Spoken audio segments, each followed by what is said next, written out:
Здраво на сите. Добре дојдовте во уште една епизода од серијалот на подкасти кој што го носи насловот Джезот денес. Овој серијал, како што напоменав, има за цел да ја представи македонската джез сцена, односно македонските джез музичари, што ги натерало да творат токму во овој правец, патот по кој што поминале за да бидат ова што се денес. Би се осврнале на важноста на джез музиката во денешницата, односно зошто е важно да зборуваме за джезот во 21 век. За сето ова денес зборувам со Кирил Кузманов. Здраво! Здраво! Фала што ме поканивте да учествувам во едно од епизодите што ги правите за джез музичарите во Македонија и пошироко веројатно, не знам како ќе биде. И се надевам дека убаво ќе си поразговараме и така. Исто и мене ми представува чест и задоволство што токму денес имам вас за гостин. На почетокот би сакала да ве прашам што представува за вас джез музиката и што беше пресудно да токму джез музиката биде правецот по кој што ќе расте и ќе се развива вашата кариера? Джез музиката за мене, кога се сретнав на првиот пат со джез музиката и кога така прво ме плени звукот на тоа, баш тоа што го слушав на почетокот. Тоа беа некои плочи од Кени Герет, од Джошуа Редман, Майкл Брекер и така тоа ми импресионираше тој звукот и самиот звук на саксофонот како звучи таму.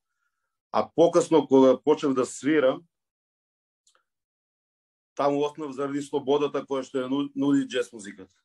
И влегувањето во непознато. Значи, секој пат кога свириш, не знаеш, нема да викаш да биде исто. Не знаеш што ќе се деси, како ќе свири другиот со тебе во ансамблот, ти како ќе свириш, не знаеш како ќе реагираш во даден период. И слободата на израз највеше, мислам дека ме оддржува да се бавам со таа музика. Затоа така се определив да се бавам со тоа.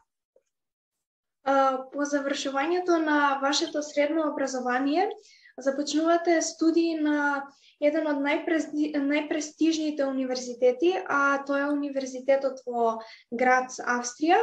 Па дали би можеле да поразговараме за времето поминато таму, искуството со кое сте се стекнале, пристапот на професорите кон студентите?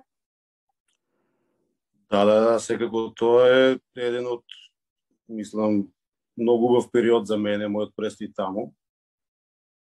Од причина што таа академија, мислам, најдобрите професори или джез музичари од светот се собрани таму, се професори. Имаш чест и задоволство е да взимаш знаење од такви луѓе кои што ја креират, кои што се биле причина некои од нив да се бавиме со джез музика.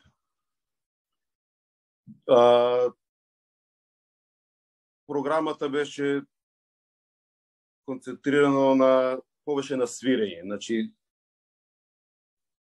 се свиреше од 9 до 9 навечер. Секој семестар доаѓа како гест професори, имаше можност да се учи од најголемите музичари на денешницата, од Њујорк, од баш луѓе светски топ левел на њујоркската сцена. Така да цело време доаѓаше некој, ќе седеше месец дена, ќе работиш со него, воркшоп, семинари, концерти, па ќе дојде друг. И така, значи, поминаа за тие, јас бев едно 7 години таму студирав. Мислам со мастер, со све.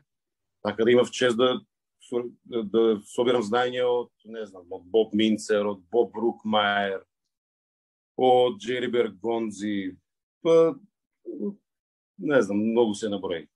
Ке треба да збориме. Ама еве, тие седни, Дик Коутс, Джим Снейдеро, секакви доаѓа, не само саксофонисти, значи луѓе клавиристи, тапанари, од секакви што се бават со секакви инструменти. И собираш од секој различно, мислам, различни работи допираат до тебе, од некој ќе земеш нешто, од друг нешто, а лицето тоа придонесува на формувањето на тоа каков ти на крајот ќе бидеш музичар.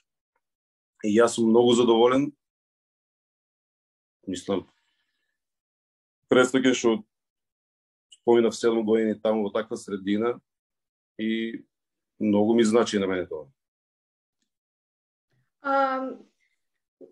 Супер, за времето на вашето студирање посетувате, како што кажавте, повеќе семинари во областа на џез музиката, имате можност да соработувате со големи имиња како што се Џон Аберкромби, Дон Менза, Џими Коп и уште многу други светски имиња. Но би сакала да обрнеме внимание на настан на кој што завземате учество, а истиот настан е организиран од International Association of Schools of Jazz или ние би го превеле Меѓународно здружение за џез училишта, кој што е организиран во 2009 година и е под водство на Дейв Либмен. На истиот завземаат учество најдобрите студенти и професори од џез академиите широм светот. Дали би можеле да ни кажете и споделите нешто околу ова искуство? Да, тоа е исто супер искуство. Тоа е еден семинар кој се одржува секоја година во различни градови. Го организира International Association of Schools of Jazz и секоја година сите тие школи кои што членуваат во таа асоциација или здружение, како ќе го кажеме, праќаат 1-2 студенти да го представува школото, училиштето, факултетот, како да кажам, на тој семинар. Тоа е семинар, а и повеќе конекции со други луѓе од други средини, од Америка, од Финска, од сегде од светот, Бразил. И така се собират таму. Тогаш таа година се одржуваше во Луцерн, во Швейцарија, и го води главниот Дейв Либман, еден од најлегендарните џез саксофонисти, легенда стварно. Меѓутоа, сите школи кои учествуваат таму, исто праќаат и професори нивни. Така да ти имаш таму, кога дојдовме таму, се распоредуваме по групи, по ансамбли, така да јас се најдов во група со луѓе, студенти од Беркли, од Финска, така мешано беше, од Бразил имаше. Свириш со различни луѓе, професор кој што го водеше ансамблот беше од, не се сеќавам, мислам дека и тој беше од Бразил, гитарист Лупа Сантијаго.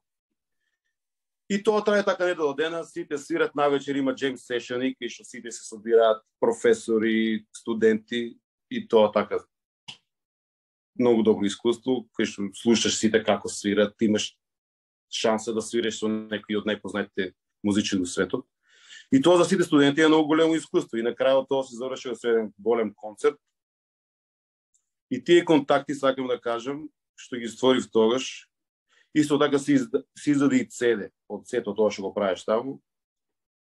Дружението издава на крајот CD. И тие контакти што сакам да кажам, тие ми останаа до ден денеска. До ден денеска се слушам со тие луѓе, некои се во Америка, некои се во државите од кај што доаѓаат. И тие луѓе се ги водат џез сцените таму кај што се наоѓаат они. Стварно многу високо ниво и многу квалитетни луѓе имаше таму. Како изведувач сте биле и се уште сте дел од огромен број на џез состави. Би можеле да издвоите некои соработки кои за вас представуваат особено драги или пак ве поттикнале да отидете на некое наредно ниво и да се надоградувате уште повеќе како се подобар и подобар музичар? Сите групи кои што сум свирал, сите состави сите ми се драги. Сите имат некој друг правец, се бавец со некој друг правец во джез музика, не е се исто. И се ми представува предизвик. Значи, јас сакам да повеќе да се пуштам во работи, музика која што не е моја. Мислам, тоа ми представува предизвик. Мислам, не е моја. Не е мој стил, да кажеме. Јас би се ставил негде хард боб, бибоп, тука. Тоа е моето, тоа е ја што сакам. Меѓутоа, учествувањето во такви проекти, некои се биле авангардни, некои фјужан, тоа представува друг предизвик и те тера ти самиот да излезеш од твоето тоа, те тера да напредуваш, како би се и да слушаш, како би се изразил точно како што сака музиката, таа, пошто секоја музика си тражи друг израз, друг пристап и не е исто. И се ми представува предизвик, секој бенд ми представува предизвик. Што би можел да издвојам е, например, додека бев студент, Джим Ротонди, еден легенд трубач од Америка, кој што подоцна дојде да предава труба во Академијата во град, ме викна да свирам во неговиот квинтет. И тоа за еден студент, така као тогаш, не знам колку, втора, трета година, тоа ми беше баш големо, како да кажам, ми беше голема честа, од друга страна ми представуваше голема одговорност, пошто левелот негов и тоа што се тражи во неговата музика стварно ме натера да напредувам, да вежбам, за да придонесам ускоп на музиката и ускоп на бендот. Така да се трудам во секој бенд кој што учествувам, да колку можам придонесам за музиката. Не тргнувам од јас, него да видиме што тражи музиката. Така ви кажа. Додека сме кај соработките, вие сте член, а исто така и еден од основачите на Биг Бендот при Сдруженијето на джез музичари. Сдружение чии проекти се од светски размери и несомнено можеме да ги споредуваме со светската музичка сцена. Па, како дојде до идејата за формирање на ова сдружение? Да, тоа се случи можда пред 7-8 години, не се сеќавам за точно, кога поголем дел од, уствари не поголем, него студентите што бевме во Австрија во град, не бев само јас, тука беа Трајче Велков труба, Иван Иванов на саксофон, Кирил Туфекчински контрабас, Гордан Спасовски пијано. И ние одлучивме да се вратиме тука како би направиле нешто во нашата држава за джезот, како да кажем. И заедно со еден мој многу друг пријател другар Гоце Стефковски одлучивме дека треба да направиме нешто, да се активираме сите заедно со заеднички сили. И така одлучивме прво настана Сдруженијето на джез музичари со цел промоција на домашни джез музичари, домашни бендови и потоа дојде идејата за да направиме Биг Бенд. И тој Биг Бенд трае до ден денес и ние можеме да се пофалиме со едни многу добри проекти кои што се посетувани секој пат е распродаени сали и донесовме едни многу значени ликови од светот на джезот, како например диригентот тој што често доаѓа, Зиги Фајгал е еден од најголемите познавачи на джез музика уопште, али поготово посебно на Биг Бенд. Човек кој што цел живот води негов Биг Бенд во Австрија, кој што го водеше HGM Джез оркестар, кај што свирев долги години и човек стварно со големо знаење. Гост ни беше, што е огромна чест, Дон Менза. Тој е еден од најголемите саксофонисти, легенда во джезот, човек кој што не само саксофонист, него и аранжер, кој што ги напишал најпознатите аранжмани за Buddy Rich Big Band, да речем, кај што свирал. Така, тоа ми е големо задоволство и многу сум среќен што постои тој оркестар. Имаме и за оваа година неколку проекти што сега не можам одма да ги кажам како ќе бидат, али ќе бидат супер. И се надевам дека државата ќе го види, или ако го веќе видела тој успех што го правиме ние, што заборив да кажем исто. При крајот на минатата година свиревме на Загреб Джез Фестивал со Курт Елинг, што не е мала работа. Тој е еден од најголемите джез вокалисти во историјата, кој што беше многу пријатно изненаден од нашиот квалитет. Ние имавме една проба таму со него, не беше ни цела пробата, тој беше супер задоволен и направивме супер концерт со супер критики од таму. Така да се надевам дека државата ќе најде средства да вложи во овој оркестар, пошто е многу битно не само за нас како джез музичари, битно е за општа култура во државата. Значи не е лошо да се има да се презентира и нешто друго од други, нели? Да има луѓето си препознаат дека сакат таква музика, си доаѓаат на концерти и треба да ги се возможи тоа и на луѓето и на нас музичарите, а исто така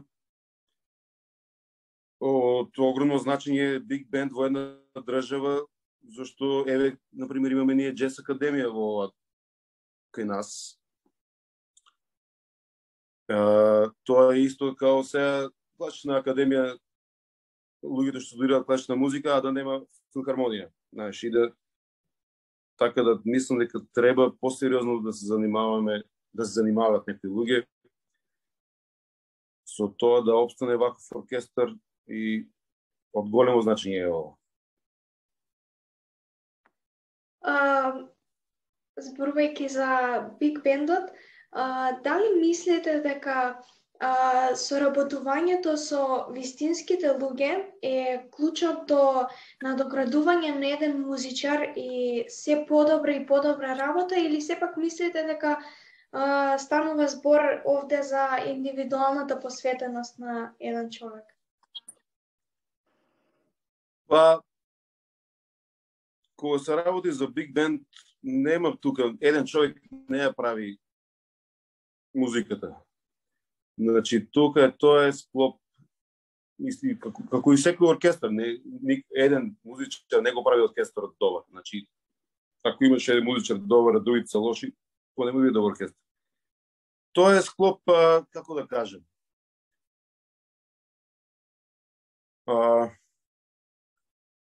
од секој може нешто да научиш, али крајната цел што е? Сите ние разговараме, вежбаме, никој не е таму дека се знае, сакам да кажам. Разговараме, се трудиме, покажуваме на некој што е послаб, пошто во биг бендот не членуваат скроз джез музичари. Значи тука се луѓе кои што доаѓаат од класичен бекграунд, позадина, ама сакат да научат. Битно на крајот што е? Како тоа ќе звучи, битна е музиката. И се што ќе се направи само за да биде добра музиката, тоа е тоа. Ако на крајот е музиката, концертот добар, значи добро сме работеле, добри се биле пробите и така. Битно е групата, значи група, ако е добра група, сите комуницираат, знаат што прават, и знаат као прво музиката, како треба да се движи, онда е лесно. Проби нормално треба, тоа има материјал нотен, кој што треба да се разработи, али тоа веќе кога се разработи, просто останува само да се прави музика и мислам дека добро го правиме тоа. Имате настапувано во многу земји широм светот. Какви се погледите кон джезот во светот и дали македонската джез сцена можеме да ја споредуваме и да ја ставиме рамо до рамо со светската джез сцена? Ја мислам дека да. Мислам моментално во државата има неколку озбилни бендови, групи кои што творат авторска музика и што стварно свират мислам, стварно се на многу висок левел, може да свират кај сакат. Што се тиче квалитетот. Сега, зошто, например, малку е тешко овие години со свирењето надвор, со букирањето фестивали, джез фестивали, малку кој има криза, мислам дека прво кај што се крати од тие фестивали, прво се крати од културата. И потешко доваѓа, имат шанса тие бендови да отидат да се представат во странство. Значи, не фали тука квалитет, затоа они што не свират низ Европа, ни светот, него малку тоа тешко и тоа букирањето и финанси и се тоа. Мислам дека на таа тема малку треба да се има помош од државата, како би промовирала, како би, например, подпомогнала таков некој озбилен проект, пошто има во државата. Има G&M Magical Orchestra, тоа е супер проект. Има Скопје Jazz CNK, супер проект. Имаш Сашо Поповски, имаш Тони Китановски, има стварно квалитетни луѓе во оваа држава. Мислам дека треба да се подпомогнат како би се промовирала македонската музика, джез музика, надвор од рамките на државата. Дали ќе биде тоа со покривање на дел средства за пат, за што и да било, како што прават другите земји. Да речеме, скандинавските бендови или некои други бендови. Тие имаат, може да си дозволат да свират каде и да било, зашто државата и покрива пат или смеште, или се и, знаеш, полесно од тие работи. А дека има квалитетни работи што се случуваат во државата, има, да, точно. И треба да се посвети внимание, да се презентира надвор од рамките на Македонија, да се види какви луѓе има тука, какви бендови, каква музика се ствара. За крај, вие важите за музичар изведувач кој што на многу генерации веќе им представува идол, а исто така сте и професор. Па, што би им порачале на младите джез музичари за одговорно развивање и негување на овој стил? Јас би порачал да продолжат да се бават со тоа што се бават.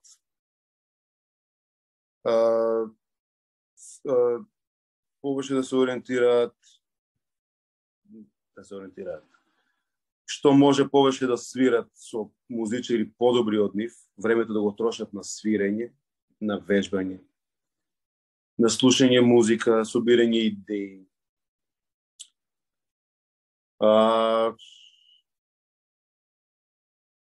Тоа е што се однесува на што би порачал. Да не се откажуваат, да веруваат во тоа што го имаат внатре во себе, пошто ако само веруваш во тоа што го имаш во себе, тогаш и ќе излезе, тогаш ќе биде добро. Ако не веруваш во тоа што го имаш во себе, тогаш така и ќе се слуша, нема да биде ефективно. Тоа би порачал јас на останатите студенти или помлади колеги и така. Ви благодарам уште еднаш што бевте дел од нашиот подкаст. Ви благодарам и вам, драги гледачи, кои што и денес не следевте во ова издание и се гледаме во некоја наредна прилика.